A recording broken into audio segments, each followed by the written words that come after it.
بسم الله الرحمن الرحیم. استاسو علم کې وی مولانا مفتی مراد علي صاحب دامت برکاتهم العالیه دی دل تراغلی و موږ سره ملاقات شو، مختصر نشیس شو زمون آپس کې.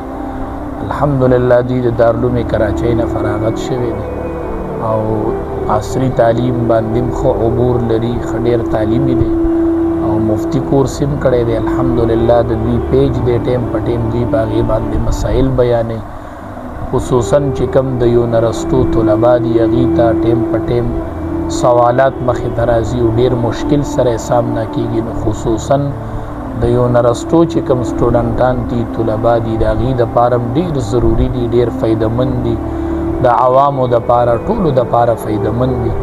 زما رایې دا ده چې د دوی کوم پیج دی هغه ټول ځان سره پالو کوي چې هغوی ته ټیم په ټیم د دوی مسایل تاسو ته درځي. ګروپونه هم دي، په هغې ګروپ کې تیم تپوسونه کولی شي. الحمدلله چې دوی دا خدمت کوي او دې له ټیم ایستل او بیا د قوم اصلاح کول.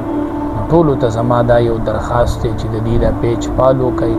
زمونږ ښه مسلکي دیوبندي عالم دی، ښه مضبوط علم دی الحمدلله. نو تاسو ټولو ته زه وایم چې د دوی دا پیج ګروپ دا ځان سره فالو کوئ. ټیم په ټیم درته څه مسله راځي دوی سره رابطه هم کولی شئ، ګروپ کې هم تپوس کولی شئ. الله دې مزید استقامت، ترقی، قبولیت او استقامت ته الله دواړه نصیب